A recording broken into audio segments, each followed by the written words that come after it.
안녕하세요. 웹폰 테크입니다. 이번 한미 정상회담에서 밀리터리 덕후들의 마음을 설레게 하는 발표가 하나 있었습니다. 바로 42년간 유지해오던 한미 미사일 지침이 종료된 것이었죠.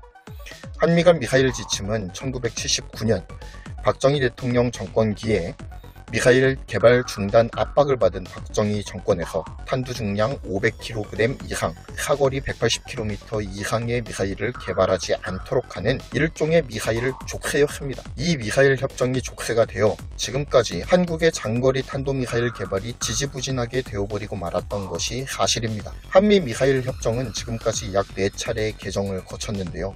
1차 개정은 김대중 정권 시에 있었습니다. 당시 북한에서 2단 추진체를 사용하는 사거리 1500에서 2000km에 달하는 대포동 1호를 개발하면서 미국의 대포동 쇼크가 일어난 적이 있었죠. 김대중 대통령은 이 시기를 이용해서 탄도미사일의 사정거리를 500km까지 늘리려고 했었습니다. 하지만 최종적으로 미국의 클린턴 행정부가 300km 사거리 연장에 합의해 주었죠. 그러나 아직까지도 북한의 미사일 운용 능력에 비해서는 턱없이 부족한 사정거리였습니다. 다만 1차 개정의 또 다른 성과라고 한다면 연구 개발용 탄도미사일의 경우에는 사거리와 중량 제한을 해제해 주었습니다.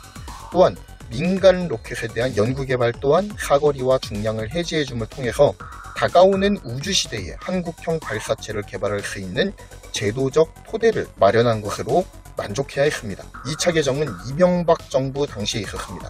이 당시에는 탄도미사일의 사거리와 탄두 중량을 좀 더 세분화해서 디테일을 더했는데요. 탄도미사일 사거리를 800km 상한을 두고 800km 개발 시의 탄도 중량은 500kg으로 한정을 하고요. 500km 사정거리의 경우 탄두 중량을 1톤으로 제한하고 300km 사거리의 경우 탄두 중량을 2톤까지 늘릴 수가 있었습니다.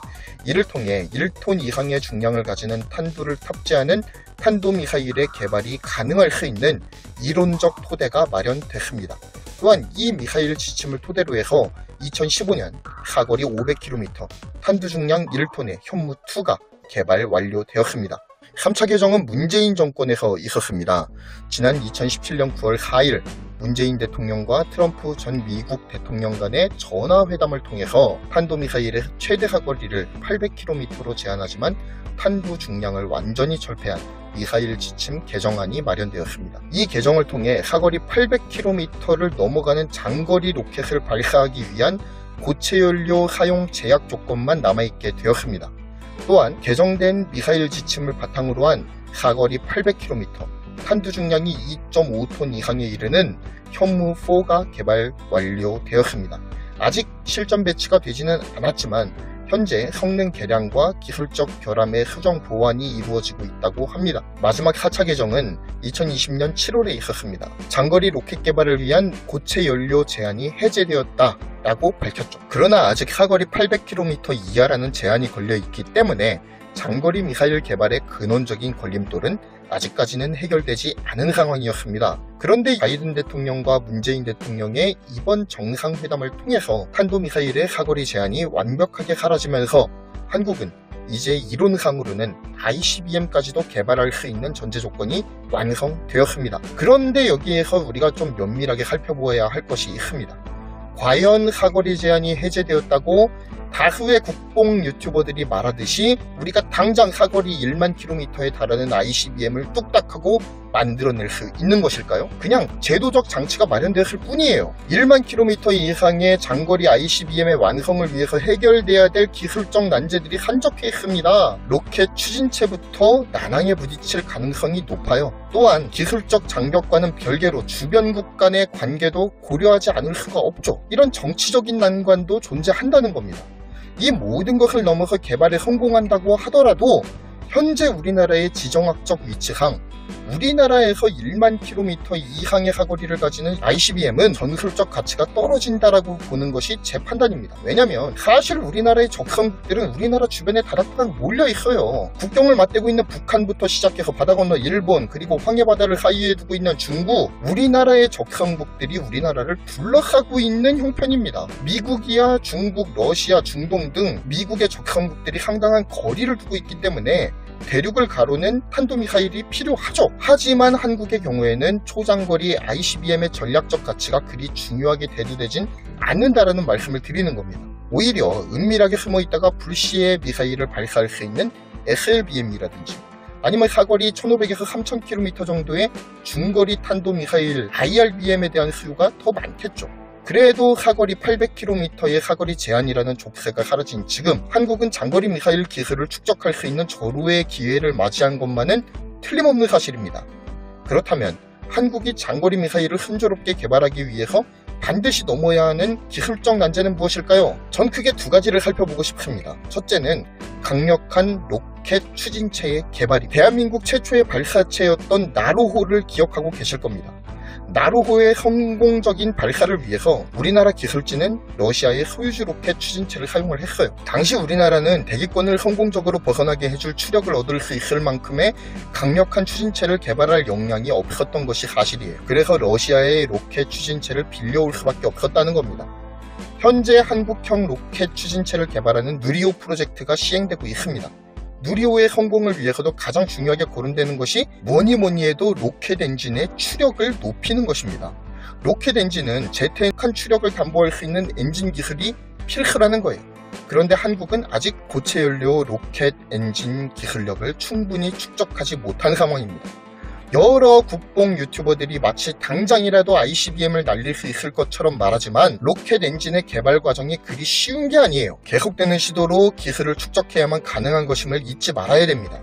물론 2018년에 75톤의 로켓을 우주공간으로 올릴 수 있는 로켓 기술을 개발하는 데에 성공은 했어요.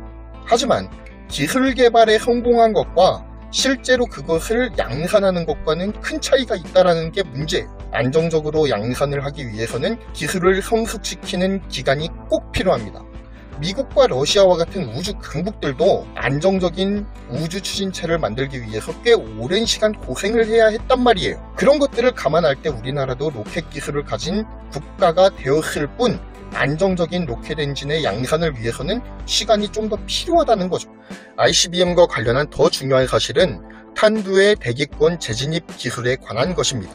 아무리 좋은 로켓 엔진을 개발해서 사거리를 일껏 늘려놨다라고 하더라도 탄두가 대기권에서 타버려가지고 소멸해버리면 아무 소용이 없겠죠. 즉 ICBM의 핵심 기술인 대기권 재진입 기술을 확보했는가도 큰 고려사항이 될 것입니다. 미사일 선진국들도 미사일 탄두 대기권 재진입 기술의 개발을 위해서 큰 공을 들여야만 했어요. 지상에서 수백 킬로미터 상공으로 치솟은 뒤 관성에 의해서 하강하며 목표지로 향하는 ICBM의 특성상 탄두가 지구 대기권을 통과할 때 열을 견딜 수 있어야 합니다. 이를 위해 탄두를 구성하는 내열성 물질과 공기역학적 구조 등 해결해야 될 난제가 산적해 있는 것이 사실이에요. 사실 엔진 기술보다 더 많은 기술 개발이 필요한 분야가 바로 대기권 재진입 기술입니다.